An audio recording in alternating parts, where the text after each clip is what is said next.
Thank you, and I apologize in advance. I will not be demonstrating the Panasonic VCR today, so sorry about that.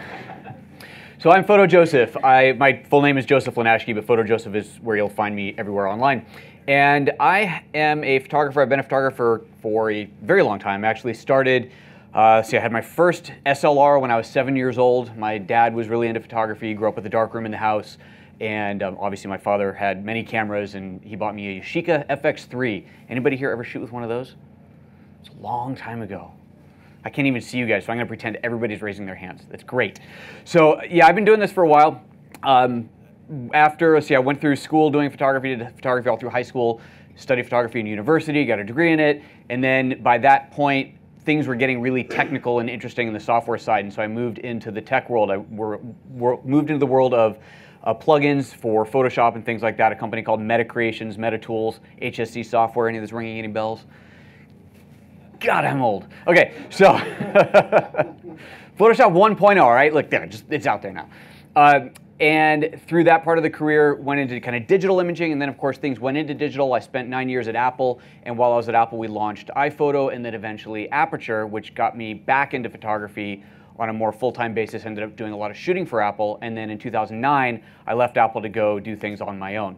And a couple of years ago, I started shooting with mirrorless and met up with these fine folks from Panasonic, and I was invited to join the Luminary team, and so that's where I am today. And that's what brings me here today. So I am represented by, and I represent Panasonic and the LUMIX camera lineup, and I'm going to be talking about my photography done with their cameras. And as you're going to see, there's a lot of different types of photography that I'll be talking about, and it's all part of this whole idea that LUMIX is here to shoot anything. You can shoot anything with these cameras.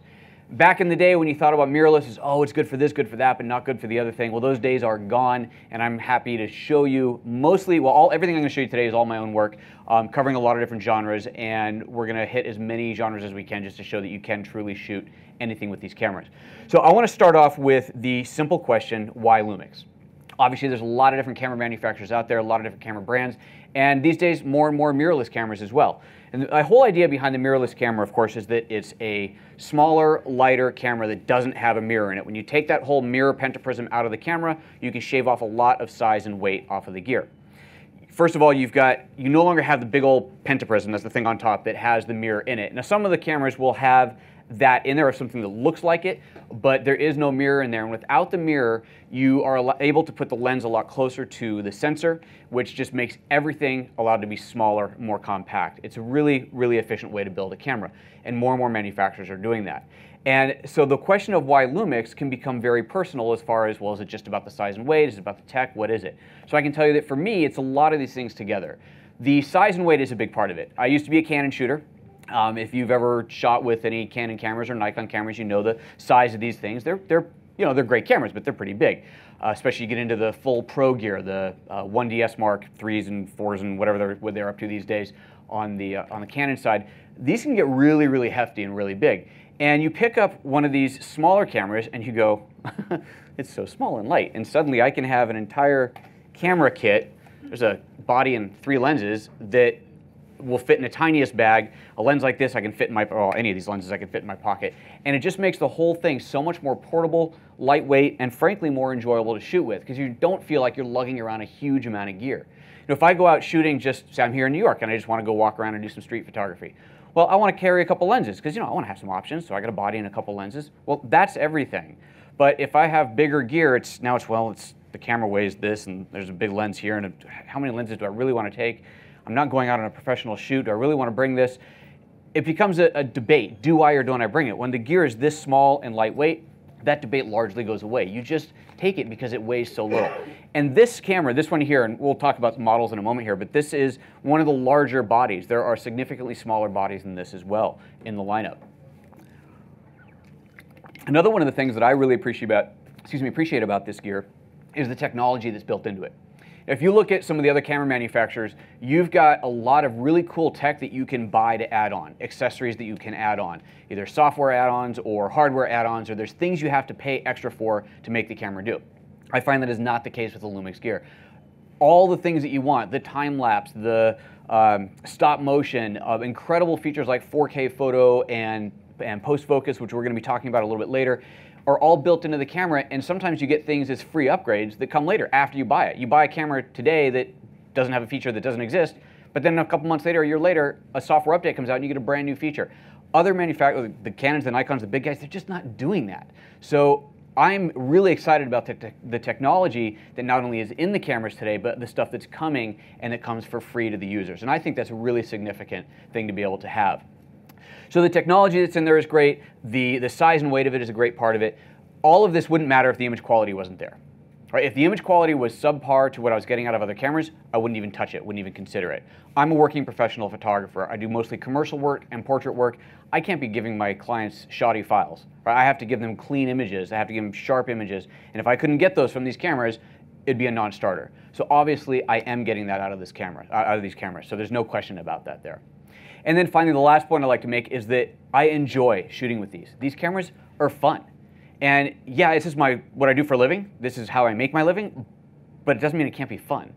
And I want to have fun when I go to work every day, and these cameras help me to do that. They're just such a joy to use, and a lot of it comes down to that technology again. I'm a total tech geek. I'm all Apple iOS in. I got like every stupid device you can imagine. I love the tech, and so when you get a camera that's got some cool tech to it, this makes me happy. This brings joy to my life, and I like that. I like all the tech that's in these things. So that's just one more part, and that's for me personally, not for everybody, but that's a big part of it for me.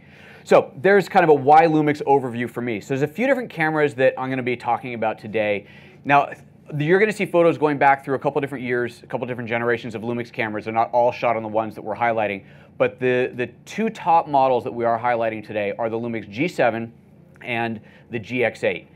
And then I'm also going to be talking, the GX8 comes in a couple models there. I love the silver. That's the one I got here. Kind of retro silver look to it.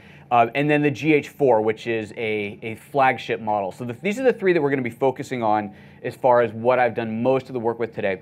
And I just want to give you a little overview of my take, and this is not a corporate Panasonic, this is why you should buy these cameras type of a take, but this is my personal take on the differences between these bodies. So for me, the G7 is the ultimate street photographer / travel photographer's camera. It's really, really lightweight. When you pick it up the first time, you'll be surprised at how lightweight it is. And you might even think, oh, this is almost like a toy. This isn't a real camera. It's so lightweight. But then you start shooting with it and you go, oh, this is a real camera. When I started working with it, to me, it felt like a baby brother of the GH4, which is the flagship. A bit bigger, a bit bulkier, much more solid, much heavier in the hands. But the G7 is a smaller, lighter version of that. It is just the ultimate travel photographer's camera, street photographer's camera. The GX8, which is currently my favorite model, and that's the one that I carry everywhere now.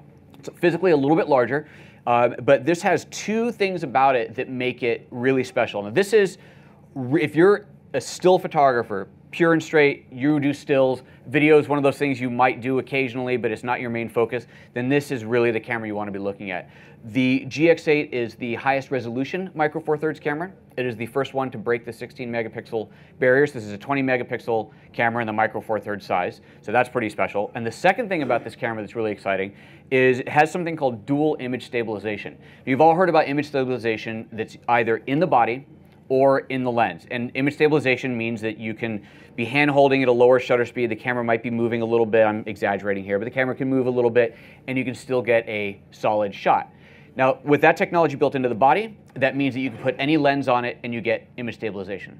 When it's built into the lens, it means, well, you only have it if you're using a lens that has it, right? So if I have a lens that doesn't, then I don't have it. Well, this camera has the dual IS, and that means that it's built into the body, so it's always on.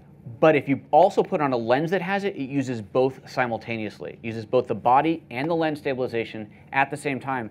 And technically, I think they say you can shoot down to a quarter of a second handheld. I know I've heard people say even slower than that. And we have a demonstration we'll be showing you at the end of the seminar today, with a little shake table showing you side-by-side comparisons of the camera while it's moving, shooting very slow shutter speed shots. So that's that's the other really cool thing about this camera, about the GX8.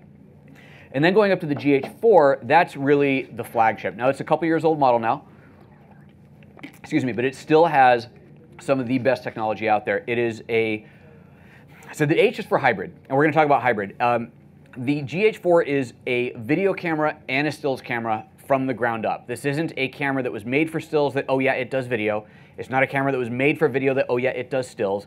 It does both equally superbly. And its big thing is if you're doing high-end production, and I'm going to show you some videos that I've done with this later, if you're doing high-end production with this, You can shoot 4K to the memory card, but if you want to get higher end than that, you can shoot 4K out to a box like Atomos is a company that makes these boxes called the Ninja Assassin or the Shogun that allow you to capture a much higher quality 4K video feed straight to ProRes. So while in camera you're capturing to a compressed MPEG file, out of the camera you can capture to ProRes 422 10-bit stream, which if you know what all that means, you're going, oh really, that's really cool. If you don't know what that means, don't worry about it. It's probably not in your bailiwick anyway, but if that's the kind of thing that interests you, then the GH4 is the camera for that. So these are just 3 of the models. There's a lot more models out there, but these are the 3 that I work with most regularly. Obviously, most people aren't going to go out and buy all 3 different models, but if you're looking to pick out one and you're trying to figure out where your space goes, if you're a big video head, the GH4, no doubt about it. If you're doing stills primarily and you're working in the studio a lot and the highest resolution file possible is what matters to you, then the GX8. If you're a travel photographer, street photographer, the G7. And if you do everything and you're trying to find something that's going to balance it all out, then the GX8 is probably your best route to go. So that's the sales pitch on the cameras. Check those out. Obviously, you can get your hands on those here in the camera stores, play with them, see what they feel like, and get all the nitty-gritty specs on them. So again, those are the 3 cameras. So this is all part of the whole shoot anything idea. So here's a very quick run through of what we're going to be talking about today. Okay, ready? Here we go. We're going to be talking about hybrid photography, landscape, travel and street photography, low light, macro, sports, portrait, wedding, commercial and studio, real estate, video, and 4K photo. That's shoot anything. And that's everything that I do. I know, it's ridiculous. Specialize, they said. That's what they told me at some point. You should specialize, you'll make more money. They'd probably be right, but I have a lot more fun this way. So we're going to start with the idea of hybrid. And just explaining, I'm not going to show right now any hybrid things because hybrid is throughout this presentation, but I want to explain the idea behind hybrid photography. Now, who here has heard this term hybrid photography before? A couple of you, okay. So the idea behind hybrid is going to change depending on who you ask. Hybrid is at its core a mix of formats. It can be a mix of video and stills, it can be mixing sound in with stills or sound in with video, music, dialogue, all these different things. The whole idea of what we used to just call multimedia, that's what you're doing with hybrid photography. But the thing is that these cameras all produce everything you need. They capture sound, they capture stills, they capture video, and then using software or online services, you can mix them together to do whatever it is you want. You can do things like slideshows in Animoto, where you take some still images, upload them to a service that creates an animated slideshow with whizzy effects and music all added to it automatically, and that's all there is to it, and now you've got a movie based off of stills. It's a great way to show off your vacation photos, right? You come back with 100 photos you want to bore your friends with, we'll put it to music, make it animated, and they might actually stick around for a few minutes to watch it. Really cool way to show off your stuff. Then you've got pure video. Well, I'm shooting video and doing video production, but you know, I got to integrate other things with video. Let's integrate some stills in there. Well, suddenly it's hybrid. So all these different ways of integrating stills and video and sound and everything else, that's hybrid. So no one simple answer of what it is, but it's just a mix of everything. So the first photos that I'm going to show you are landscape, and this is absolutely not hybrid. This is pure straight still photography. Now this first shot that I'm going to show was shot on the GH4. The GH4 is known for incredible dynamic range, and so I wanted to go out and shoot some images that I could really demonstrate the capabilities of the file. Now, who here knows what HDR is? Everybody knows what HDR is, of course. Who here knows what luminosity masking is? Much smaller percentage. Okay, so the idea here is that HDR, as you know, combines the best parts of multiple files, multiple exposures, automatically to give you an image that has high dynamic range. The thing is that you don't have a whole lot of control over what parts are grabbed. If you're really good at it, you have a bit more control over it, but a lot of it is software and algorithm based. The idea behind luminosity masking is that you are taking that control completely away from software and doing it all by hand. So you're taking multiple exposures or the same image, a raw file, which you've made a little darker, a little lighter, and pulling parts out of it, pulling the shadows out of here, the highlights out of here, and blending them all together by hand. And it's tedious work, but the result is a high dynamic range file that doesn't have that HDR look. So the first photo here is relatively flat. This is Sparks Lake in Oregon. This is a very cold summer morning. If you use middle of July, yet it's like 5 below out there. Well, centigrade. It's cold. And sun isn't even up yet. Got a little bit of mist on the lake, but this is pretty low contrast, not a whole lot going on in the image yet. The next shot is a second exposure that has been brought in to bring in the cloud. So you can see the main shot is the same, it's going back and forth here, but the cloud area is just a little bit darker. So taking just a little bit darker exposure and blending that in using luminosity masking. So this is now 2 exposures off of the GH4. And you can tell that it's a different exposure because the clouds are moving, so we know we got 2 shots there. And then taking one of those base exposures, increasing the levels to get a little bit more out of the mist, and adding the mist in. So now going back and forth between the second and third, so adding a little bit more mist in, and then adding a little bit of contrast into that, a little curves adjustment into there. So there's our baseline now. So we went from that to that. Okay, so it's a little bit more detail in there, seeing a little more in the highlights, a little more in the shadows, not a whole lot yet, but now we want to add some color to it. Now we want to really make this thing start to sing. There's my one, okay. Now we want to really make this sing. So now I go into the curves channel and just do a little bit of red tweaking, a little bit of red channel tweaking, not painting anything in, but suddenly I'm pulling that red out of the sky that's there that I can barely see, and then a little bit of luminance added onto that, and suddenly we have this gorgeous sunrise that was there, but barely. But the dynamic range of the file allowed me to go in and massage all of that data out of there. And that's impressive. That's incredible that you can do that. Now obviously you got to be working with RAW. You can never even begin to do this with a JPEG image. But there is so much data inside of the files coming out of these cameras that you can do stuff like that.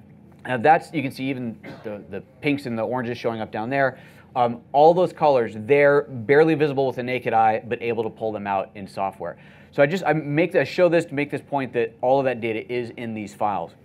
The next image is a much brighter red. So this one of the main reasons I show this is because red is traditionally a very difficult color to reproduce digitally. It compresses and gets really nasty artifacts very quickly in the digital form. So red is a notoriously horrible color to work with, but again, these cameras can handle it beautifully.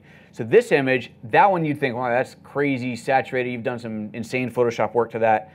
That's the original. There is hardly anything done to this. Just a little bit of saturation. I've used a tool called Topaz Glow to add a little bit of kind of funky glowness around it, but then a lot of that's painted out just because it was a bit overbearing. And so from that original file, and that's the raw file straight out of the camera, so designed to be flat, just a little bit of Photoshop work or Lightroom work, and it becomes a much more vibrant, saturated image. And again, the reds, you look at them closely and you have no problem with these. These aren't breaking down at all. So when it comes to landscape photography, the cameras are full-on capable. And if you are doing like that earlier shot of the Sparks Lake, if that's the kind of thing that you do on a regular basis, you're going out hiking, backpacking, carrying this camera around, what would you rather carry? Something that's this size or something that's 4 times the size and weight? Clearly, the lighter weight camera is going to be a great advantage there. All right, that's my bit on landscape. Let's move on to travel and street photography next. Now this is something that I personally love to do. I love to travel. I travel a lot. For me, traveling is all about photographing the people, the culture that's there, and eating the food. Those are the things that matter to me most about traveling. Museums, you can keep them. If they're a country with good food, I'm in. So that's how I pick my travel destinations. And I love to shoot. Obviously, I'm a photographer. I'm going to go out and shoot. So just a few images to kind of go through on this. But before I start showing you pictures, I want to introduce you to this idea of pre-processing. And we all know what post-processing is, right? You shoot a picture, bring it into the computer, and you make it look the way that you want it to look. And there's nothing wrong with that. If you're doing a job for a client, that's what you're expected to do. You're going to take a picture, it's going to be a raw file, you're bringing it to the computer, you do your retouching, you do your processing, your post-processing to make it look the way you want. But if you're on vacation, or you're traveling, you're doing street photography, do you really want to take all of those photos after you get back from your holiday and sit for days or weeks in front of the computer messing around trying to make them look the way that you wanted them to? Why would you do that when you can do all that work, or at least the majority of that work, in camera before you even shoot the picture? So the idea behind pre-processing is that you dial in a look into your camera. There are pre-built looks into here, but you can completely customize them. I like my images saturated like this. I like the curve to be a little bit more crunchy on the shadows, a little brighter in the highlights, or a little flatter shadows and more muted highlights. I like more saturated, less saturated. I like it to be higher ISO, lower ISO. I can control all of that and build in presets, looks into my camera that then when I shoot, I get that look straight out of the camera. Now that look is embedded in the JPEG file, and we're going to talk more about RAW plus JPEG later on as well, but I shoot in RAW plus JPEG almost 100% of the time with these cameras, even when I'm in the studio shooting with a client. There's a lot of different reasons for it, and you're going to see them throughout this presentation. But when it comes to travel photography, I'm shooting RAW plus JPEG because I want my JPEG files to be ready to share. I want that look. I want that saturated, crunchy look that I like, that's my personal look, in the picture so that I can share these immediately. I can immediately post them online, post them on Instagram, email them back to friends and family. Or even if I don't do any of that, when I get home, I want to make a book out of them or something like that, they're ready to go. I don't have to spend days, or hours, days, weeks messing around with the pictures trying to make them look a particular way because they already look that way. Doesn't that sound like a nice way to spend your time after vacation, not spending days and weeks messing around with your pictures, but just enjoying them? So frankly, it's a much better way to do it. And then you always have that raw file as the backup. So if you change your mind, or you totally blow an exposure, it's a critical shot, oh, it's overexposed, but I shot JPEG, there's nothing I can do about it. Well, of course there is. You still have the raw file. So now you can take it into Lightroom or Photoshop or whatever you're using, and you can recreate that look in there and pull down the exposure or save those shadows, save those highlights, whatever it is that you needed to do. So all of that is an awesome reason to shoot RAW plus JPEG with this idea of pre-processing. Don't just turn the camera on RAW plus JPEG and go. No, spend some time before you start shooting, messing around with the settings, finding a look that you really like. And I'm constantly tweaking mine. You know, I'm constantly changing it, or I'll go into an environment like this one where I shot all these, and I'll look around the room and I go, okay, there's a lot of great colors in here. It's a very high contrast situation. I'm gonna emphasize that contrast. I'm gonna pull those colors out. I'll dial in a look, I'll fire off a couple of quick test shots, maybe tweak it a little bit and go, yeah, that's the look that I want, and then I'm gonna walk around and shoot. And again, if I change my mind later, I've got the raw files. Now when it comes to travel and street photography, one of the kind of fun things that a lot of us like, well, I like to do, is share quickly. I like to get this stuff out on Instagram or Facebook or whatever right away. And these cameras every single one of the Lumix cameras has Wi-Fi built into it. This is really cool. That means that I can connect my camera to my iPhone, my Android device, my iPad, whatever, and transfer files while I'm out and about. So I can be standing there, I take a picture, hit the Wi-Fi button on the camera, pull up my iPhone, pull that picture over, and then immediately post it to Instagram or something like that. I love that. Okay, it's not for everybody, but I love being able to do that, and the camera allows me to.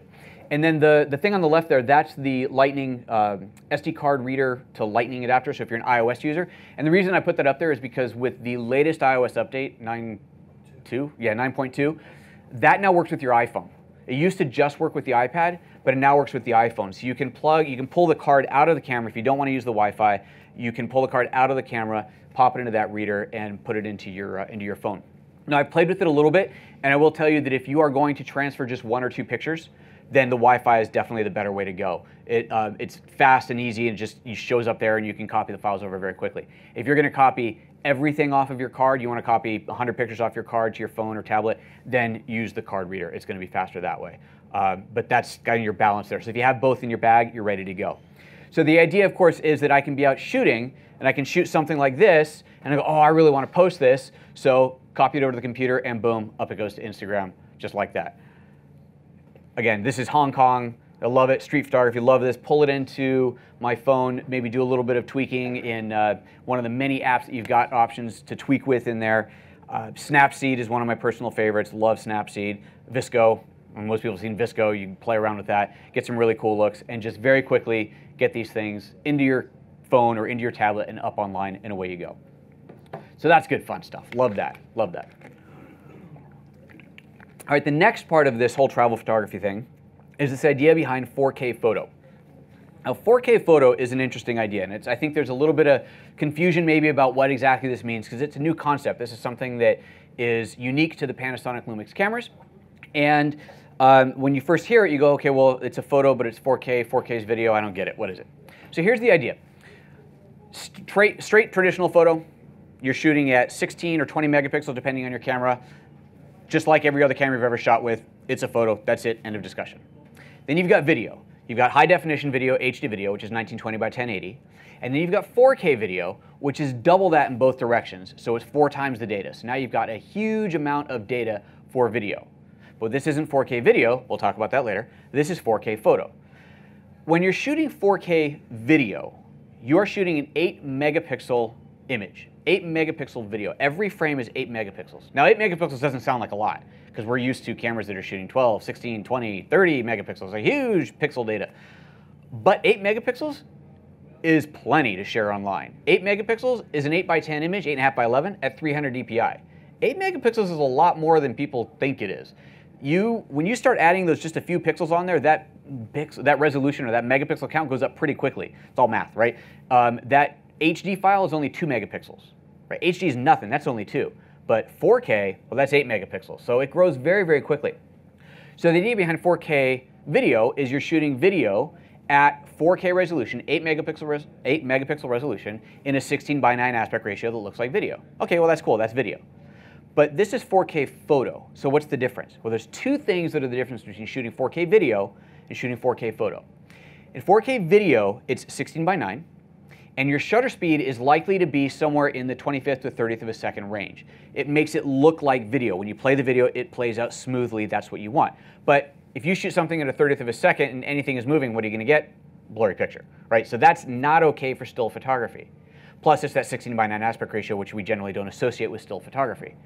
4K photo, when you put the camera into 4K photo mode, the camera says, okay, I'm going to shoot 4K video, but in 4K photo mode, which means two things. I'm going to go to a 4:3 aspect ratio, so it looks like a still photo aspect ratio, and it's still 8 megapixel resolution, and I'm going to default to higher shutter speeds. So the camera automatically goes, right, this is meant to be a still photo. The whole purpose is to extract a still frame out of this video feed and go to print, go to the web with that. So it's going to default to a higher shutter speed, 1/25th, 2/50th, thousandths of a second, whatever it might be.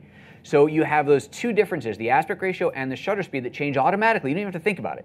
You just put the camera in 4K photo mode. So why would you do this? Well, what's the highest frame rate you can shoot your regular stills at? Depending on your camera, maybe 3, 5 frames a second, 7 or 8. Really high-end camera, maybe 8, 9, 10 frames a second. 4K photo shoots at 30 frames a second. 30 frames a second, 8 megapixel. Wow, this is getting interesting. Now, why would you want to do that? Well, there are times where you cannot possibly nail the moment. Right, there are times, if you're really, really good, you're shooting sports, you're shooting action, you know how to predict the motion, you know how to predict the movement, you're really good at hitting that shutter at just the right time to capture that moment, and that's awesome. But there are times when that's just not possible, or you're just not good enough for that, frankly. It's not what you do every day, so you're not that practiced. So I'm going to play a short little Panasonic video about this, and then I'm going to show you some 4K photo stuff that I shot. So here's a little demo video.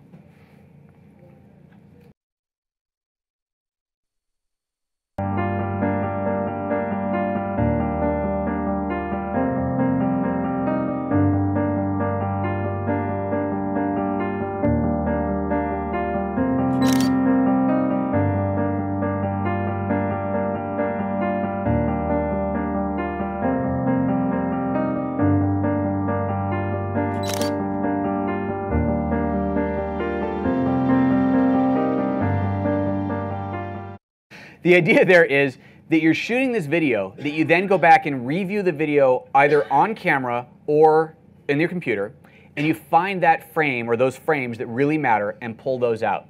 So these few that are just playing here, these are things that I shot in Yoyogi Park in Tokyo. And I'm going to flip over to Lightroom real quick and show you how we can extract a frame in the computer. But if you look at this, here's the guy drumming his hands. There's no way you can possibly predict and get a shot where the hands are just in the right spot for that. You can't possibly get this guy, people walking in front of you, he's moving around, he's bopping his head around, get that shot where you're going to get his hands in a good position and his face in a good position. The odds of doing that when you're shooting, just trying to predict the shot, pretty slim. If you're shooting 5, 10 frames per second, a little better, but still not great. But if you're shooting 30 frames per second, you have a lot more to choose from, many more options to get that perfect frame. So let me just switch over to Lightroom real quick, and I'm going to show you, where'd Lightroom go? Here we go. I'm going to show you, oh, right. What this looks like. So, back out of this. So I'm going to preface this by saying, if you guys are Lightroom users, you probably know that some of the recent updates have been a little wonky. And so, video playback in Lightroom is not today what it was a month ago, but we're going to try. So here's the video, that first one that you saw. So this couple in the park, they got a little selfie camera, and they're going to blow some bubbles and take pictures of themselves. And I see this, and I'm like, oh, this is just too cute. So I got to get this. Right, so here we go. They're going to start blowing bubbles. And all right, there's a cute picture in there somewhere. Now, if I was shooting stills and getting regular stills and getting 5 or 10 frames, even 10 frames a second, the odds, see the bubbles all over covering her face there? The odds of covering some important element of her face are pretty high. Pretty low chance that I'm going to get a shot where her face is totally clear, but we still have the bubbles. So what I can do here now is scrub back through that. And I can scrub through using the scrubber thing there, or I can go in and open this up, and now in Lightroom I can go one frame forward at a time. And so now I can find that perfect moment where the bubbles are in just the right spot. Let's see, can I go forward? So there's one over her nose. There's a good shot right there. They're a little bit over her face, not covering any critical features. We can see the story. That's one frame out of 30 in a single second that I can use, that I can save.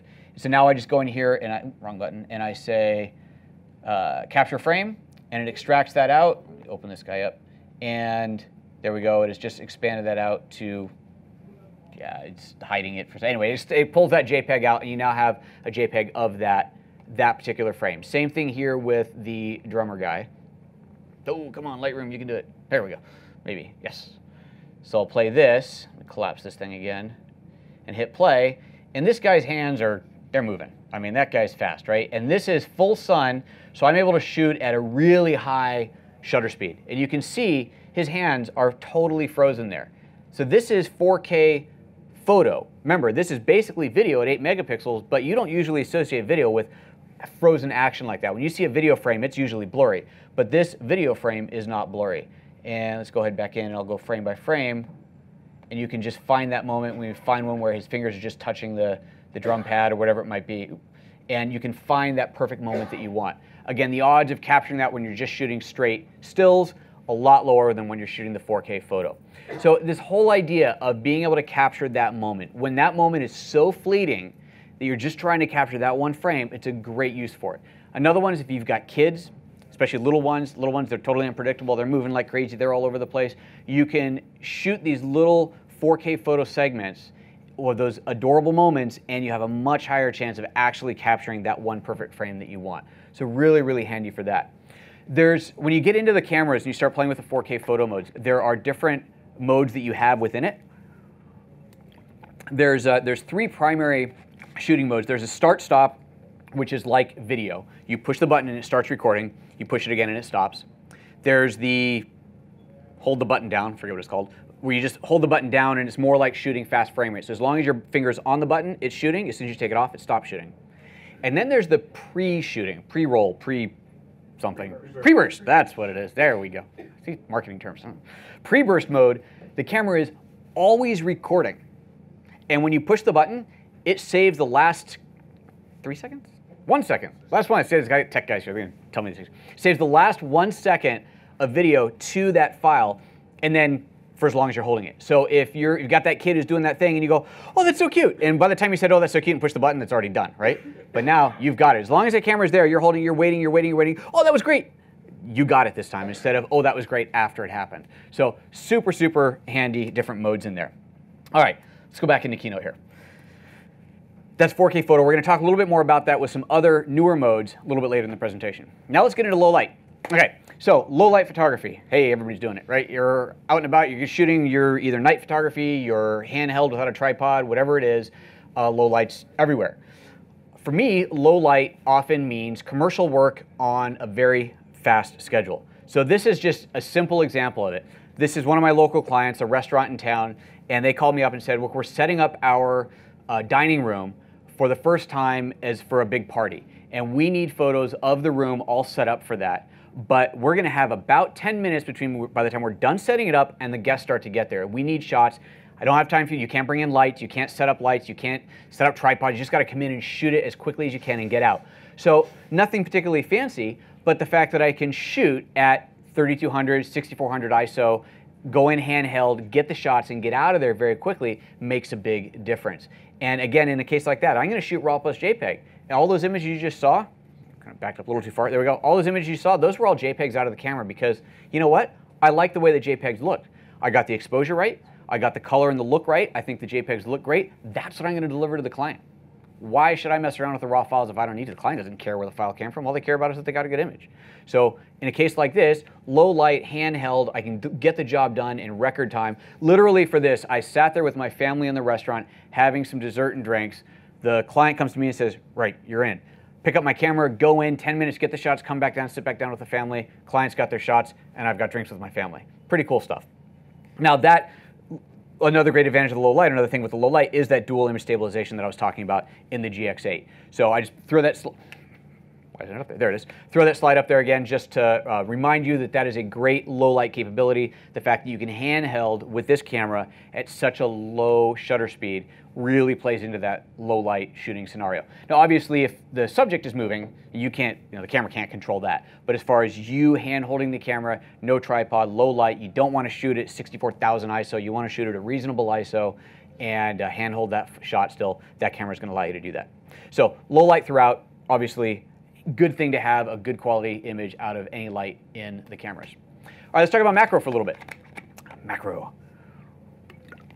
We have two macro lenses, a 30mm and a 45mm, which we haven't talked about this yet, but with these cameras, with the Micro Four Thirds cameras, there's a crop factor. You've probably heard of the crop factor before. If you're shooting full frame, there is no crop factor. If you're shooting APS-C, there's usually a 1.6 crop factor. With a Micro Four Thirds, it's a 2x crop factor. So what that means is if you pick up a lens that says 15mm on it, that is the equivalent to a 30mm lens in the full frame world. So a 30mm macro is a 60mm macro. A 45mm is a 90. So you just double that number. So two macro lenses, the 30 and the 45, so the 60 and the 90, and they are awesome. They both have the image stabilization built into it, which if you combine with that dual image stabilization on the GX8 means you can hand hold some pretty cool stuff when you're doing macro. It's hard to hand hold macro, right? Because you're moving a little bit and any movement's going to change that depth of field. Well, these cameras will help that tremendously. So just a couple of little macro shots, little flower. Can you believe how small this guy is? That's my finger. I know, right? That's in South Carolina, my dad's house. He's got this like little pond out in the backyard, and I see this little fly go by, and I realize it's actually a frog. Look at that thing, it's tiny. So that's, let's see, how did I shoot that? It's not handheld. I put the camera, there's no tripod. I think I put it on a table, and I got this frog, and I put my finger in front of it, and I'm kind of moving it back and forth. Whatever. It's just cute. Macro, also great for kid photography, right? This is a newborn baby. My friend's newborn, went to the hospital to see the little baby. You want to get those really tight close-up shots. Those macro lenses allow you to do that. Nice shallow depth of field, beautiful look here. And then the black and white, that's again shooting in RAW plus JPEG. I love shooting black and white. Love it, love it, love it. So this is a great reason to shoot RAW plus JPEG. I get a JPEG out of the file that is black and white, but if I change my mind, I decide I want it color, or if I decide I don't like the way that I pre-processed it in black and white, I want to start over from the RAW file, I have that opportunity, I have that option to do. But you can just go straight out of the camera again. So black and white, macro, lovely stuff. This little sequence here, this isn't a macro shot yet, this is just a setup shot, so that's a Venus flytrap, and this is a little one. This is like, I don't know, maybe 3 inches tall or something like that, tiny little Venus flytrap. And here I was playing with extension tubes. And you can buy, you go on to, or you come in here to B&H, and you can find, I'm sure they have them, tell me if I'm wrong, but I'm sure you can buy extension tubes here. And extension tubes come in a variety of formats. They come as either dumb tubes or connected tubes. And a dumb tube is basically just a spacer in between the lens and the camera, no electronics communicating back and forth, so the camera doesn't know what aperture the lens is set to or anything like that. Or ones with electronic connections, so you can actually read the lens as if it was a regular lens connected and still control it automatically in the camera. But the idea behind an extension tube is that you take your lens, any lens, and you move it farther away from the sensor than it was designed for, and now you can suddenly focus a lot more closely. So that's the 35 to 100 millimeter lens, f2.8 lens, which is a 70 to 200 mil equivalent. So if you've ever seen a 70 to 200 f2.8 on one of the big boy cameras, and then you look at this and you look at the size difference and you realize that it's, well, I don't have one with me, but it's a little bit taller than that, a little bit bigger around than that, a 70 to 200 2.8 equivalent. It's kind of small compared to the other guys, so love that about it. Anyway, so here, this little macro tube setup, you can see I'm lighting it with a Felix light, little Felix LED light. There was a little reflector on the side to bounce it in. And now we're talking extremely shallow depth of field, extreme close-up. In fact, it's kind of funny, when I first started playing with these things, with the extension tubes, I couldn't get focus. I wasn't able to focus on anything, but I finally realized, I finally got something. There's something sharp. What is it? Couldn't figure out what it was. I was focusing on the dust on the front of the lens. You can actually focus before it. So if this is your front element, you could focus on an element inside of it with these extension tubes. It gets a little crazy. So you got to figure out the right balance for the lens you have, how many tubes you put on there, and so on. But then a little bit of experimenting, and then finally able to kind of get a shot that looks a little bit more realistic, looks a little bit better, getting more in focus in there, not such a fraction of a millimeter in focus, and you get some really cool imagery out of it. So macro, again, there's 2 lenses for it. The image stabilization is going to be really, really handy for that. And you're going to see towards the end of the presentation, I'm going to show you some videos that have to do with this whole post-focus idea, and you're going to see some really cool ideas behind macro photography with post-focus as well. So we're not done with macro quite yet. All right, let's move on now to talk about sports. I am not a sports photographer, so this is going to be a very, very short part of the presentation, but a couple of fun little things, just showing, went out to shoot race cars once because, hey, why not? It's my friend of mine driving there. And one of the neat things about these cameras is the focus tracking capability. Now, if you've ever seen videos of a fighter jet and it's kind of locked on targets with a missile target, and you see the target, it grabs on and it follows it around, it's like a whole motion tracking thing. That's what these do. They don't shoot missiles, they shoot pictures, but they still do this focus tracking thing. So you point at a subject, like the car like this, and you get it in frame, and you get that, your focus tracker, say you position it in the middle to start, and you start following the car, and you get that center, that focus tracker on the car, and then you push the button halfway, and it locks onto that. And then as the car moves around the frame, the focus tracker follows it. It's crazy cool. So you're shooting this incredible action, this thing moving across the scene, and the camera is following it and tracking it around. It's not just handing it off to different sensor points, different focus points, it's actually tracking it around. It's insane to see it happen. It takes a little bit of practice to get used to. It takes a little, you definitely got to work with it a little bit to get the feel of it, to get the feel of when to press that shutter, when to lock onto it, when to realize it's going to lose it, let go, and re-grab it. But man, when you can get it to work, it just sings and allows you to focus track incredibly, incredibly well. So this is focus tracked. The car is obviously perfectly sharp, but I'm shooting at a slow shutter speed so I can get that cool motion blur in the background. But because the camera is able to hold that focus throughout the exposure, allows me to do that. I think that's a really cool thing. And then this shot is actually a 4K video frame. So not 4K photo. This was actually shot before the 4K photo mode was introduced. So this was 4K video, but manually set to shoot at that really high shutter speed. And you can see, even though these cars are screaming around the corner, the wheels are almost completely sharp. Just enough blur in there to tell us that it's not a parking lot, but you can see that those cars are still moving. But that is pulled out of a 4K video frame. And the last thing I'm going to show you is just to show that these cameras are indeed out there doing sports. If you've ever been to a Spartan race or heard about these things, Panasonic is the official camera and action camera for the Spartan races. This is all about fast action sports. This is all about people going out and doing crazy things, and you'll see the LUMIX cameras everywhere out there covering these things. So we've got a lot of representation out there for the sports world. I just don't shoot sports, so what are you going to do? All right, now let's talk about something I do shoot a lot of, portraits. Portraits is a big part of my business, either studio portraits or environmental out in the field, whatever it may be, but I do quite a few portraits. And one of the fun things about shooting portrait photography is lighting. Right? Anybody can go out and put a person against a brick wall and find light bouncing off of the building next to it and go, ooh, beautiful lighting, take a picture. That's great. But for me, the real fun in portrait photography comes with the lighting, controlling your lighting, making the light the way that you want it. Whether you want it to look like harsh daylight or a soft sunset or diffused light coming through a window, whatever it is, having that control is fantastic. That's what I love about doing, well, one of the things I love about portrait photography. And when you're doing that, one of the big questions that comes up is if you're going to light it, how are you going to light it? You use strobe or constant lighting? Now this is one of those things that is getting really, really interesting. I come from a background of shooting all strobes. Well, I mean, even 10 years ago, constant lighting was just for video. 5 years ago, it was just for video. Only recently has constant lighting become something that's realistic for photographers as well. Part of that is because of the output. We can now get really, really bright output out of really little lights, and the light quality we can get out of a good LED light like the ones made by Felix. And that's, I'm not sponsored or represented by them at all, but I love the Felix lights. They're high-end LED lights. They're expensive, but they're very, very good. And in a small package, you can get an incredible amount of light that you can actually dial the color temperature on so you can make it match your scene. And this is one of the great advantages of the live display. So when you're looking through a traditional DSLR, a mirrored camera, the image that you see through the viewfinder is the real world. Right? That is the real world. And to see what the camera sees, you have to take a picture, and then you see what the camera saw. And you go, okay, well, with the lighting needs to change here, the depth of field's not right, or whatever. You change that. With these cameras, what you're seeing through the viewfinder or on the back of the LCD is exactly the same. You're going to see the same thing in the viewfinder as you see here, exactly the same, because it's all electronic.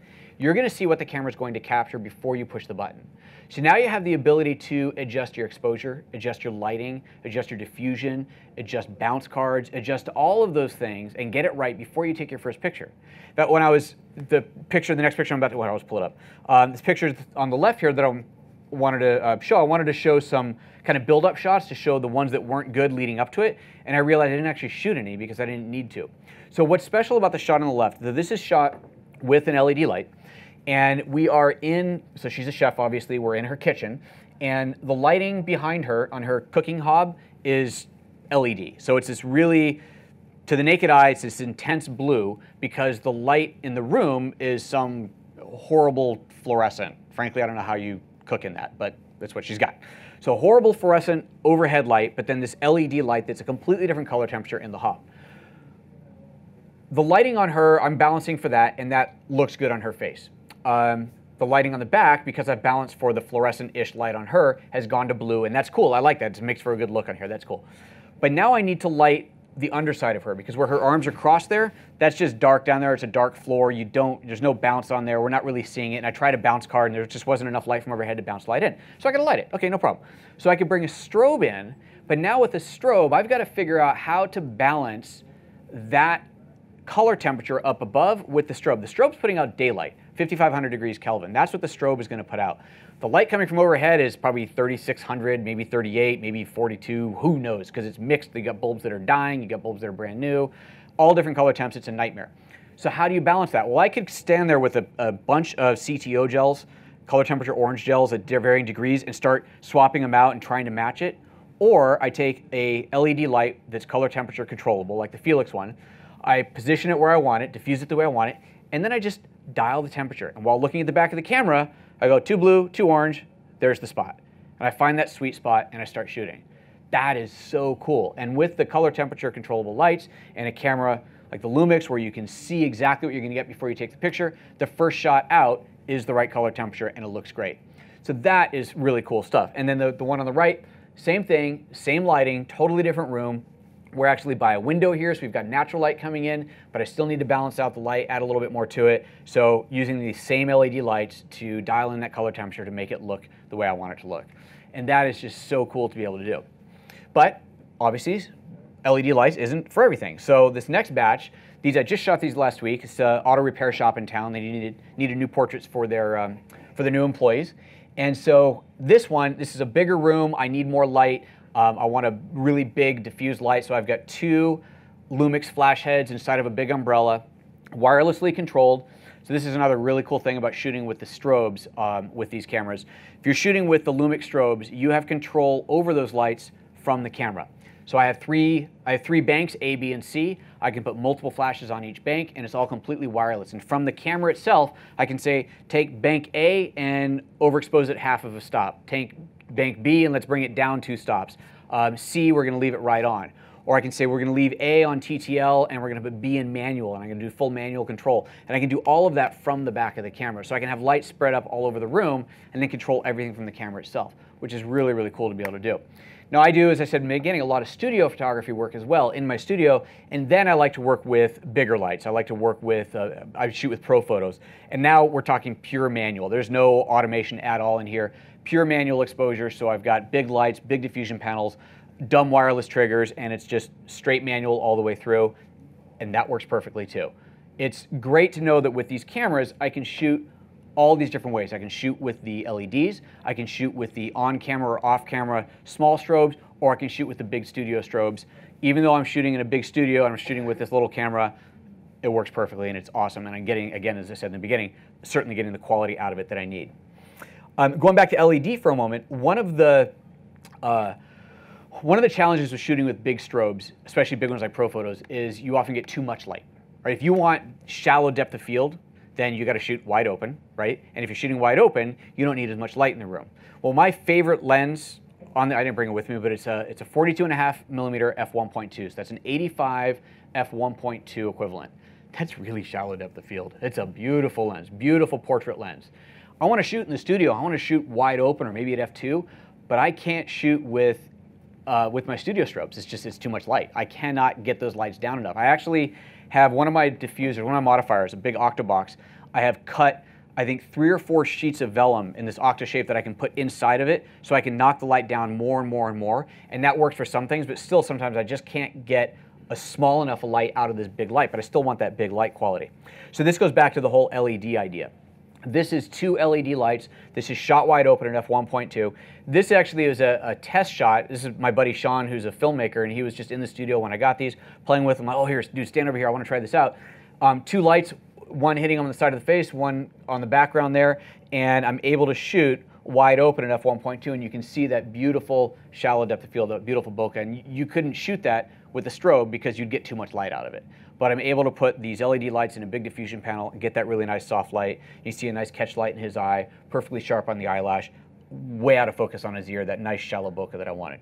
So portrait photography all across the board, whether you're shooting constant light, obviously available light's great. But you know, as I say, to me, available light, if I've got a flash in my bag, it's available. That's available light to me. So available light, constant light, strobes, studio strobes, whatever the case may be, you've got the whole range covered in there. All right, and then last bit of portraits here. So as I mentioned at the beginning, I'm part of the LUMIX Luminary team. We recently did portraits of our entire team. We had a whole team meeting, everybody came together, and in probably half an hour with a camera and a tripod, with that 85 millimeter equivalent f1.2 lens and a couple of LED lights, we're able to knock out the entire portrait series of the group in like half an hour. It was pretty awesome to be able to do that, and it's just there. You can see everything in camera before you go. We shot it in black and white in camera, and off we go. Really fun stuff. Okay, next up, let's talk weddings. Again, here's something I don't do. I don't do weddings, but I go to weddings. If I'm going to go to a wedding, obviously I'm going to take some pictures because, you know, hey, why not? And we do have a wedding photographer on the Luminary team. This is what he does exclusively. It's how he makes his living. William Innes, he is a fantastic photographer based out of LA, and he shoots entirely on the Lumix lineup. I believe the GH4 is still his camera of choice, but he may have moved to the GX8 now. I'm not sure. Do you know if he has? He did. He did move to the GX8, yeah. Get a little extra resolution out of there, a little bit lighter weight than the GH4. Like the GH4, like it's heavy. You know, it's so funny. You get used to what you're used to. The GH4 is the flagship. That's the biggest, heaviest camera we have, but it still weighs the same as one of the lightest cameras from the competitors. So it's kind of funny. You compare it, then you go, oh man, this camera's so heavy, and I want to go to the lighter one. It's ridiculous, but you know, it's just all what you're used to. But yeah, that new GX8. So apparently he's using that one now. Anyway, so this couple of wedding shots. So this is, I'm not here as a wedding photographer. I'm just here to shoot. Well, I'm here as a guest, and I'm going to shoot some pictures of the wedding while I'm there. And these were all shot with that G7. So that little one, that one that I said is great for travel and street photography, shot with the G7, and all the longer shots are shot with this tiny little. So this is a 42.5 millimeter again, so an 85, but this is an f1.7. So that's your tiny little pocket portrait lens. It's still an f1.7, and that's what a lot of these are shot with. And it's just such a tiny little thing. I literally was able to put this in my jacket pocket. You know, I'm wearing like a sports coat. I'm dressed for a wedding. I'm dressed nice.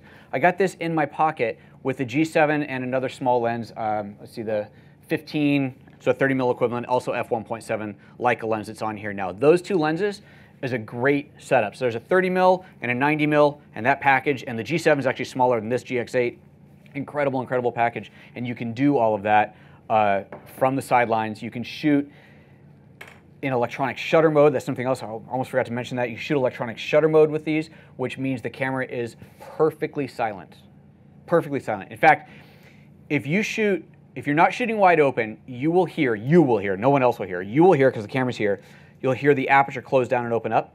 But if you shoot wide open, nothing is moving. There are no moving parts. So you don't make any sound at all. It's the perfect wedding camera. If you're the wedding photographer, you don't want to be like click, clack, clack, clack, clack. The priest is trying to do his thing, clack, clack, clack, clack. You don't want to be that guy. So you got a camera that's perfectly silent. I remember my old Canon had a silent mode where it would shoot 1 frame per second and the mirror moved up and down very slowly. And that was incredible because it was rather quiet. But that's like a bull in a china shop now compared to this because it's totally silent. So awesome that you can do that. And you don't have to shoot at 1 frame per second. You can shoot at the full frame rate of the camera. In fact, with electronic shutter, you can shoot even higher frame rate depending on what mode you want to go into. So neat stuff in there as well. So if you're doing weddings, great camera for that. These also, by the way, these are processed from the raw file kind of back up on a couple of them. Love that photo. These are processed from the RAW. So I shot RAW plus JPEG, but I reprocessed the RAWs. I wanted to put a real kind of filmic look to them. So these are all processed through Lightroom using presets from a company called Maston Labs. I love the Maston Labs stuff. Again, not represented, not sponsored. I just bought them outright. But they're, instead of your traditional normal just one-click preset, they're actually stages. You choose a film stock, and then you choose how you want your highlights and shadows to be treated, and then you choose lens correction, and then you choose a grain pattern. And each one of those is adjustable, but you have to do them in sequence, and then you come up with a look that you want. And so it's not a one-click look, which means your pictures are unique. They don't look the same as everybody else's, but you can really dial in that film look, and I love these. And when you see these kind of things printed, it looks like film. They really do look like film. All right, let's see, back out of those. Keep going. Oh, now it's on automatic. It's gonna go through a couple more shots here, and then we're gonna get into, I think, commercial is next. Yep, commercial and studio. All right, this is the other big part of my business. So portrait's the first, commercial and studio is the second. Unfortunately, a lot of the commercial and studio work that I do, I can't show you. It's not appropriate for this audience, but the one project that is really, really important to me that I'm going to talk about and I'm going to show you one picture from is something called Beauty After Breast Cancer. Now, this is a book that I've been working on for over 2 years. We just finished it. The book got printed a week ago today. We picked them up. Got 1,000 of these in a warehouse. We're starting to sell and ship right now. And the whole thing about this book, it is a coffee table style book. 38 stories, 38 breast cancer survivors, beautiful portraits of those survivors, and very environmental portrait photography type settings, and their stories, what they went through, how they went through the recovery, the surgery decisions that they made. It's all there. It's made as both as a beautiful piece to show what life can be like after breast cancer, what beauty can be after breast cancer, but also as a guide for those who are about to go through this process so they can look and see some and make some decisions based off of real world experiences. There's only one photo that I can show from this collection here, and that is something you see very, very rarely, and that is a male breast cancer survivor. And this gentleman, his name is Brent, he lives in Kansas City, and I went out to photograph him for this book. Incredible, incredible person. And if you want to know more about this, you want to read his story and 37 other survivor stories, please go to beautyafterbreastcancer.com. Check it out, buy a book, buy it for yourself, buy it for a loved one who's gone through this, buy it and bring it to your local cancer center and say, here, you guys need this, because it's an incredible resource. So there's that said. I wish I could show you more photos of that, but I can't, but go to beautyafterbreastcancer.com, you can see a little bit more of it. Or follow my, my Instagram feed at PhotoJoseph, and I'm posting once a week, I'm posting a new photo from that book for the next 38 weeks, and just started last week since the book is now available. All right, so there's that. Other studio stuff, some of the things I can show you, do a fair bit of dance photography. This is fun for a local dance group, a little dance show. Again, done all, of course, on the Lumix cameras. This is big light, right? This is the Pro Photo lights. I've got big studio lights in here, huge bounces, blasting out the background, making it pure white. And a little bit of Photoshop work to make the background pure white, but for the most part, that's all done in camera. Obviously, freezing that motion of them jumping up in the air. That's the only dance one that I have here to show you today, but dance is another big thing that I really, really enjoy doing. All that motion, capturing that motion, freezing it, or adding the motion blur where you want it. Really fun, beautiful stuff. Another part of commercial stuff that I do is going to be food. Local restaurants, I go to a few local restaurants that are clients and shoot their foods. Kind of fun. The client says, right, we got new dishes on the menu, come in and take pictures, and then you can eat them. Yes, there's breakfast. So that's always lovely. Lovely pear cheese. I don't remember what that is. It's fabulous. Okay, here, get this one. Beet risotto with a scallop on it. That's my favorite. Look at that. Now I'm really hungry. It's a sunchoke bisque with a scallop and the caviar. Fabulous. Anyway, so food photography, another thing that I do quite a bit of. That's something I do. I said in the beginning that I love to travel for food. So if you follow my feeds, you'll often see pictures of food that either I'm making or getting at restaurants, whatever. Love the food, so I love doing food photography, but often it's just, you know, you're there at the table, you take a picture, you're not lighting it if you're in a restaurant as a guest. But here I can light it. And so this, again, using those LED lights, allowing me to move very quickly. This is another one of those very tight time schedules. You got an hour before we open. There's only got an hour window where we can get the shots in before we need to clear the place up and bring guests in and set them down. So very, very short timing. So working with those LED lights makes that easy to do. It allows me to not have to fire off 100 different test shots to try and get the lighting just right. I can see in the camera exactly what I'm getting. And if the LED light is going to give me enough light to do what I need, then it's totally going to work. Okay, so I talked quite a bit about this idea of shooting RAW plus JPEG and the idea of pre-processing. And again, this is something that's pretty important, I think. It's a pretty interesting and effective way to work. And I remember when I first went digital, a long time ago, the idea behind RAW plus JPEG was because computers could process RAW files so slowly that if you were in a hurry, you needed to have that JPEG. So it was really for journalists, you need that JPEG quickly and go. You don't have time to process the RAW, but you got the RAW if you need it. That's what it used to be. And then computers got fast enough, and the software and the ingest got fast enough that it kind of became irrelevant. And there became no point to shooting JPEGs. It's a waste of time. Why are you shooting a JPEG? Maybe if you're shooting really, really critical work, you shoot it so that the JPEG is the backup. You've got your RAW file, the JPEG's there in case that one critical RAW file becomes corrupt. At least you've got a backup of the JPEG. But that was pretty much it. And for a long time, there was absolutely no point whatsoever in shooting JPEG. But as I've been saying many times here today, the era of the RAW plus JPEG is back. And it is back for a whole different reason. It's this whole idea of the pre-processing, the ability to dial that look into the camera the way that you want it to look before you ever shoot it. Now, I talked about in the beginning for travel photography, stuff like that, you're going to share it online. You don't want to be messing around with the pictures when you get back from your holiday. That's awesome, but that's not the only case for it. If you, show of hands, how many people are here are professional photographers? A few of you, okay. If you come back from your shoot and you can deliver to the client faster by delivering the JPEG, because the client, that's what they're going to get in the end anyway. They're going to get a JPEG. They're not going to get the RAW file. If you can deliver the JPEG that you shot, maybe nothing at all has to be done to it, maybe just a little retouching, little blemish, done, that's it. That's all I got to do because I got everything else right in camera. You're saving time. Isn't that better? Isn't that a better way to go? Why mess around with the RAW file if you don't need to? That's wasting time. You're a working photographer. Time is money. You don't want to be messing around with this. You want to get on to the next shoot. You don't get paid to sit there and edit. So why edit if you don't have to? And that's what this is. So I'm just going to go through a short sequence of shots here. Little fashion shoot where, again, I don't want to mess around afterwards if I don't have to.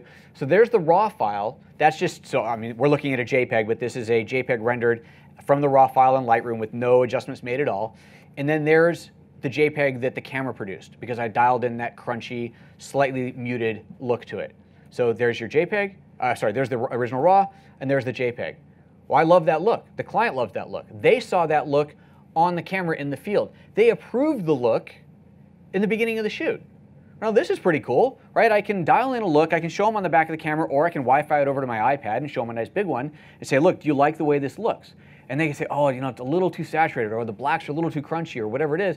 I can adjust that, show it to them on set, and then we can just shoot and I can deliver in record time. And that to me is fantastic. So again, original RAW, pre-processed JPEG.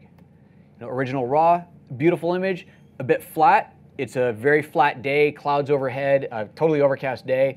But a little punch into the camera, pull a little saturation, pull the red out of her hair. Beautiful, done in camera. I don't have to mess around with it. It's all there. It looks great, and I'm ready to go.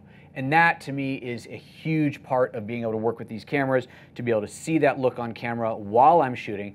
I was talking about in the LCD, you see the image as it looks. So if I'm shooting black and white, I see black and white through here. Right? That's really neat. I can see the image in black and white while I'm shooting it, not after I shoot it. I love that. So just one more bit there on that whole idea of shooting RAW plus JPEG. You can tell I'm a fan of RAW plus JPEG. All right, next category, real estate. There is no money in real estate photography, but hey, if you can do it, great. I've got one real estate friend, realtor friend who asked me to do a couple projects for him, and next thing I know, I'm doing all of his real estate photography. Like I said, there's hardly any money in it, but if you can get the really good houses, then you might be able to make some money in it. But the reason that I bring these up, so I think this is going to play, the reason that I bring these up is partially the idea of pre-processing again, making that look in camera, although these were all run through to add a little bit more of a film look to them. But one of the big things about real estate photography for me is, again, speed is of the essence. And when it comes to real estate, I want to shoot HDR, right? You've got complex lighting situations where you're shooting the house indoors, but then there's a window and you got to see the outside. Well, clearly that is not a matched exposure, so you're going to have to do some kind of blending. Do I really want to go blending pictures in Photoshop later to do HDRs out of these? No. That is way too much time. For the tiny amount of money that's in this kind of work, that is way too much time to spend. So what all of these cameras can do is in-camera HDR. That's cool. It fires off 3 shots and blends them together in camera, and it gives you a JPEG that is that merged HDR file. That is so awesome to be able to do. Now, that is going to save a huge amount of time. For my taste, the HDRs that come out of the camera tend to have a little bit of a green cast to them. So I'll dial the color. You can totally change the color. I'll pull the color a little bit towards orange to balance that out. And then there's a couple other settings that I like to have on the camera when I'm shooting real estate. There is a built-in spirit level. So when the camera is, it's on the tripod, you can see on the back of the screen whether it's straight or not, and whether it's tilted. You get your yaw and pitch and all that stuff. You can see all that on here. So I'm going to shoot with the camera on a tripod because, keep it stable for those 3 shots. On the tripod allows me to really take the time to get, and very little time, to get the camera perfectly level. So I want those levels on there. So now we're talking the HDR mode, the color adjustment, a custom white balance, that pitch and yaw thing showing up on the screen, and so on. All these things that I want on my camera, I want my camera to do when I shoot real estate. Well, that's a lot of stuff to set. So I could spend 20 minutes before every shoot dialing in the camera. Or you do it once and then you save it to the custom settings. So all of these cameras have, you'll see C1, C2, and C3 on the top. Custom 1, 2, and 3. And then custom 3 will have 3 more settings inside of it. So it's a total of, I guess it's a total of 5. 1, 2, and then 3, 4, 5. It's a total of 5 custom settings that you can save into the camera. And what that means is when I go in to do a real estate job, I grab my tripod and camera, walk in, set it down, I dial this to C1, which is my real estate preset, and everything is set for me. And now I just all I have to do is tilt the camera to the right place, push the button to take the picture. It's perfect. Move on to the next one. I even have it set to, normally I don't have the shot preview on the screen after I shoot it. I don't want that to happen. But when I'm doing the real estate, I do, because I want to preview it. I want to look at it there and go, yep, everything's the way I want it, exposure's good, I'm happy, move on to the next shot. If I don't like it, I will delete that photo in camera, do it again until I get it, so that when I do get home and get back to the studio and I've got stuff to deliver, I am literally taking everything off the card and delivering it to the client. I didn't have to do any editing, any selects, because I've already done that in camera. So it's all there, I have that come up, it's all part of the preset, it shows it on there until I dismiss it, and I can do all that editing work on the road, or on the go. So the ability to do that very quickly, to dial in that preset very quickly is fantastic. And then I will also have, so I've got the custom one set to that, I'll have another custom setting that is my backup. So if I've got a situation where I'm just not feeling like the in-camera HDR is doing it, because there's going to be some where it's really extreme, it's just, I'm just not digging this, I will set to another custom setting where everything's the same, except now it's going to shoot 3 bracketed or 5 bracketed or 7 bracketed raw files so that I can do that HDR and post-processing if I really need to. So I've got that as just another custom setting that I can dial into it. So the ability to have those custom settings in there is really, really powerful and awesome that you have on all these cameras, and they all do it. So we've talked a lot about video in these cameras and what you can do as far as 4K photo. Talked about doing traditional 4K video and so on. And one of the things that I want to talk about before I hit play on here is with 4K video, why you would even shoot 4K video in the first place. Because let's face it, 4K delivery is barely there. But if you happen to, if you're one of those few people that have a 4K TV, that's awesome, but you're one of the few. If you've got a 4K TV and you subscribe to Netflix, then you can watch one of maybe 4 or 5 shows that are on Netflix that are in 4K. So you're talking about a 1% of a 1% of a 1% of the content out there that's being delivered in 4K today. Now 4K is clearly the future, and that is where things are going. It's like the transition from standard def to high def. It's going to take time. But for now, even though we have the ability to shoot 4K, hardly anybody's going to see it in 4K. So you might ask, well, what's the point of shooting 4K? Well, there's 2 really, really good reasons to shoot it. One is future-proofing. You just want to create content that is 4K ready. Even if you're not delivering 4K video today, if you are making something that's going to have a long shelf life, then you may as well shoot 4K, even if you're only delivering HD, so that in a few years when 4K is more pervasive, you can redeliver in 4K, and that's awesome. And you can deliver on 4K in YouTube, but again, that's how many people are really going to watch 4K on YouTube, and frankly, who has the bandwidth for it? Not that many people have it. So there's future-proofing, and that's a good idea, a good reason for it. I shoot 4K for a different reason, though. Most of the work that I do is shorter-lived. It's short shelf life, commercial work, corporate work, stuff that is going to live for maybe 6 months to a year, and then it's going to get put away, never to be seen again. So I just need to deliver in HD. That's all that matters. But when I'm shooting 4K, I have so many options for what I can do with that picture. So imagine that you've got a 4K video You got me, talking head here, right? 4K video. Oh, HD, let's just shoot HD, right? So I got me, HD. If I'm talking on camera or I'm interviewing someone and that person that's talking is talking, they're talking about their topic and then they, and there's that thing, and then, oh yeah, right, and then they finish their sentence. Well, you've got an editing nightmare, right? How do you edit around that? In an interview situation, how do you edit around that? If I've got one camera in HD, there's nothing I can do, right? If I cut it, it's gonna look obvious that it was cut. If I do a cross dissolve between it, that's gonna look horrible because it's like, what is he talking? And then he's talking over himself? That doesn't make sense. But if I'm shooting in 4K, I've got 4 times the data. I can push in 200% into the frame, crop into the frame, and still get full high definition resolution. So now it's like I've got a second camera. So talking, make a mistake. So I cut right before the mistake, and then I cut back in when the subject gets his sentence right, says the right thing, push into the frame so it looks like we just cut to a different camera angle. That's one of the huge advantages of 4K. And the video that I'm about to show you is we're going to see multiple things at once here, but you're going to see it's going to be me on camera. This is some video that I produced for Lumix, so this is kind of a very self-serving thing here, but that's okay. You're going to see me on camera talking, and you're going to see me at different angles. You're going to see me up close, you're going to see me back far. It's one camera. Only one camera is used for it, but we're able to push into the same shot multiple times. Now the video itself, so watch for that in the video. The video itself is about this new post-focus feature. So instead of me explaining what it is, I'm going to let me explain what it is.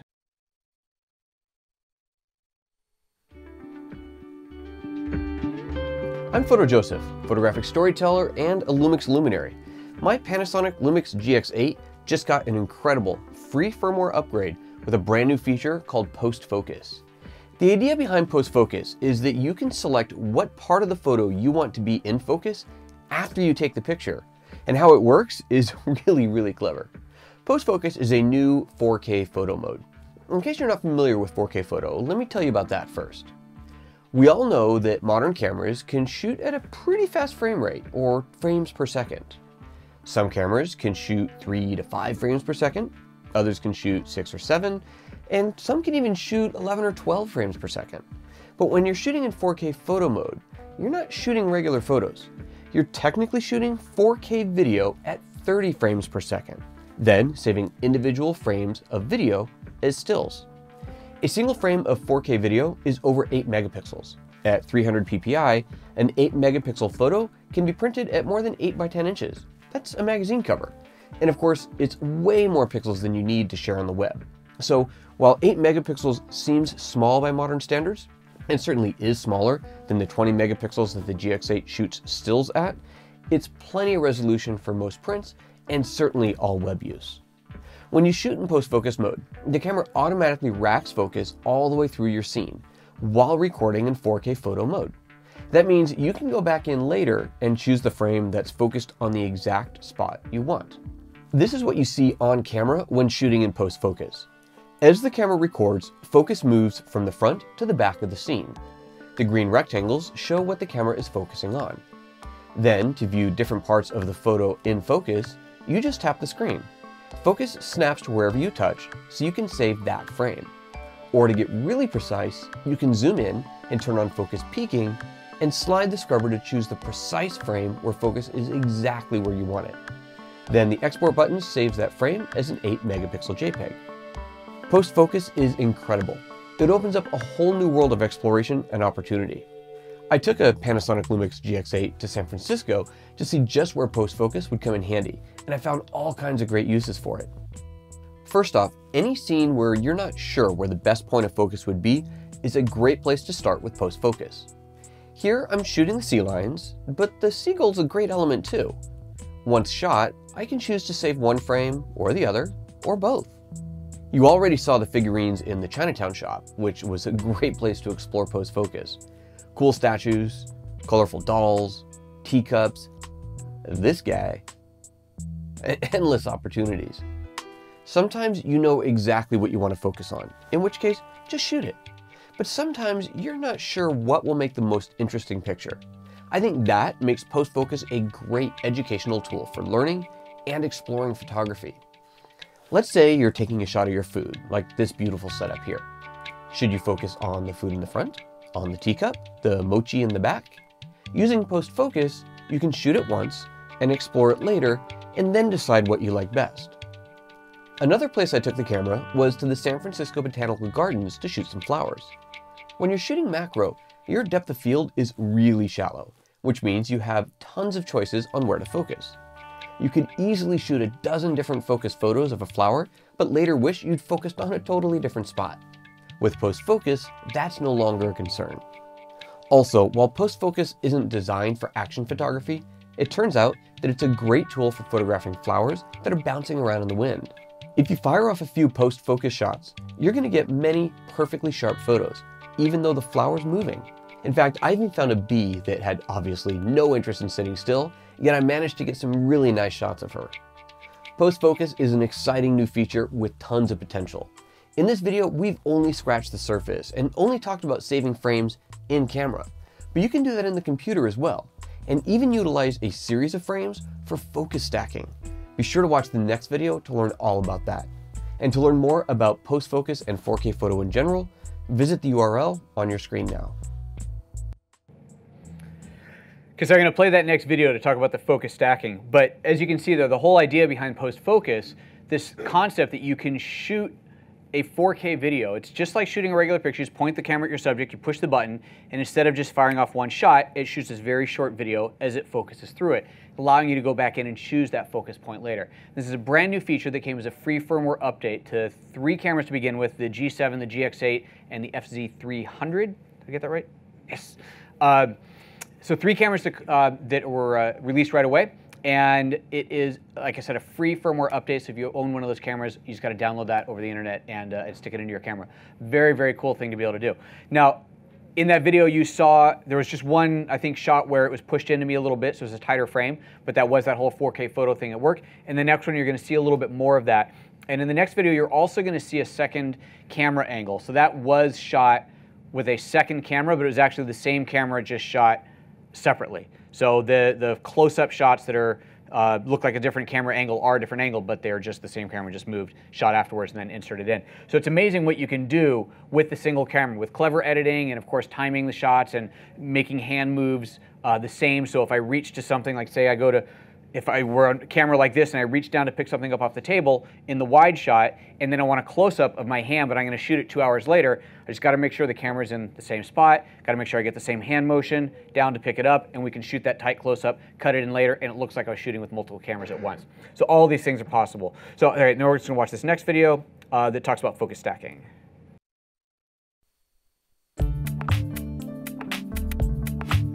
I'm PhotoJoseph, photographic storyteller and a LUMIX Luminary. Focus stacking is a technique for achieving difficult or even impossible focus in macro photography that used to require specialized hardware or software. But now, with the new Panasonic LUMIX post-focus feature, you can focus stack more easily than ever before. But first, what is focus stacking and why would you want it?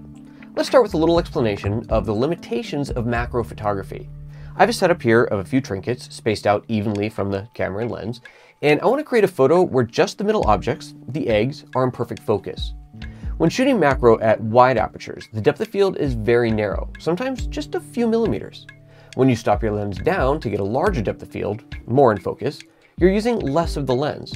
The image won't be as sharp, and you're more likely to pick up chromatic aberration from the glass. And besides, even if you stop all the way down to gain maximum depth of field, you may still not get everything in focus that you want. Finally, even if you could get everything in focus, by the time you get your primary objects edge to edge sharp, you may have other elements mostly or entirely in focus that you frankly don't want. Focus stacking resolves all of these problems. So here's how it works. Instead of taking a single photo where you try to get everything you want in focus, you take multiple photos with very shallow depth of field, shifting focus ever so slightly between shots. Then, using software like Photoshop, you combine the sharpest parts of each frame, building a perfectly sharp image of just the items you want in focus. That's focus stacking. This is typically achieved one of two ways. Either you would move the camera a tiny bit forward between shots using a micrometric positioning plate, or it meant tethering the camera to a computer where specialized software would change the focus of the camera a tiny amount, capture the image, and repeat. Post-focus does it the second way, by changing the focus slightly between shots, but it's automated and built right into the camera. The post-focus feature was designed so you could choose your focus point after you took the photo, but it turns out that it makes focus stacking really easy to do too. Using this setup, I want to create a photo where the two eggs, which are a distance apart, are in perfect focus, but the house in front and the object in the back are soft. Let's capture a post-focus shot, then I'll take the file into the computer and show you how to do the stacking.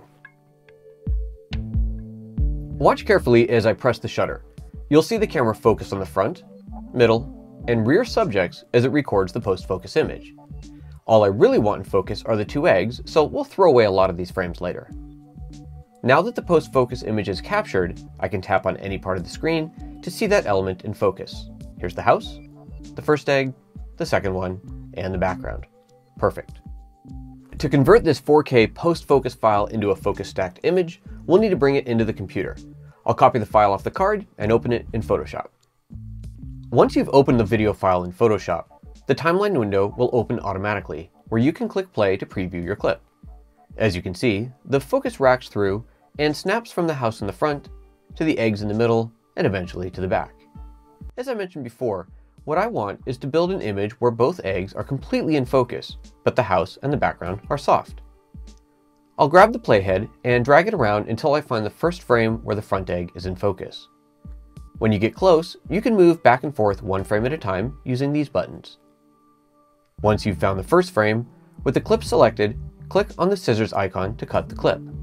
Then simply select the unwanted piece and hit the delete key. I'll repeat that process for the last frame of focus. I want to ensure that the egg is sharp all the way to the back edge, so I'll zoom in to 100% and click through the frames to find the right spot. Once it's found, again a quick click on the scissors button will trim the clip so I can delete the rest of it. I'll zoom out to fit and click play to preview what's left. The focus rack now goes through the two eggs, leaving the house and the background out of focus. The next step is to export these video frames as individual files so we can re-import them back into Photoshop. While it is possible to convert the video file into a frame stack, doing it this way gives Photoshop an opportunity to align the layers perfectly. This isn't a big concern when shooting the camera stabilized, like we are here, but it's critical when shooting handheld. Also, there can be subtle shifts in position as the lens changes focus, so again, by exporting and re-importing the frames, we're allowing Photoshop to compensate for that if needed. From the File menu, go to Export and Render Video. Choose a location, here it's already set to the desktop, and create a subfolder for the images. Mine is called Stackers. Next, you'll want to ensure this menu is set to Photoshop Image Sequence. The format can be JPEG, but if you want the utmost quality, you could select TIFF instead. Everything else can stay at the default settings. Click Render to continue, and Photoshop will render a new file for each frame of video. Now that that's done, the next step is to re-import the image sequence so Photoshop can create a document with each video frame as a new layer. Go to File, Automate, Photo Merge, leave the layout on Auto, and be sure to disable Blend Images Together.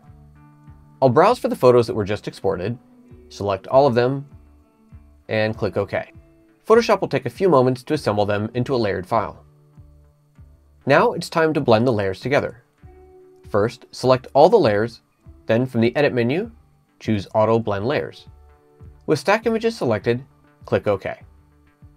Photoshop will take a few minutes, the more layers you have, the longer this will take, to mask only the sharpest parts of each image, then blend them together as one complete layer. Now that it's done, we have a complete image where both middle objects, the two eggs, are perfectly sharp, while the foreground and background are nicely soft. I have another post-focus sequence already prepared that I'd like to show you. As you saw, the image we just looked at was shot with the camera totally stable, but this process can also work with handheld shots. The 4K post-focus video that these stills came from was handheld and had some obvious movement. Yet Photoshop will still do a great job of aligning those layers so they can be blended together. Now that the stacking is done, watch as I disable individual layers. If you look at the edge of the image window, you'll see some space where Photoshop had to move that layer to align it with the layer below.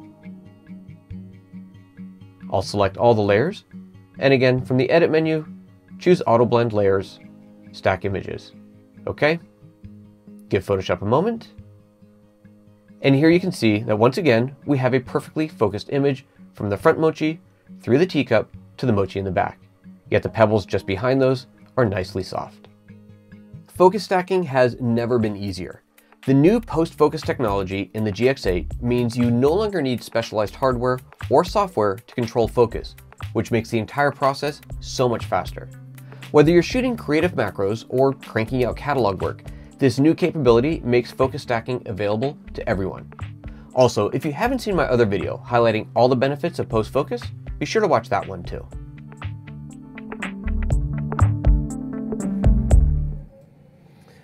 Alrighty, and that is my presentation. So thank you very much for your time, folks. We've got... Whether you're a hobbyist or a professional, B&H has the answers to your questions. Experience a world of technology at our New York City Superstore. Connect with us online or give us a call. Our staff of experts is happy to help.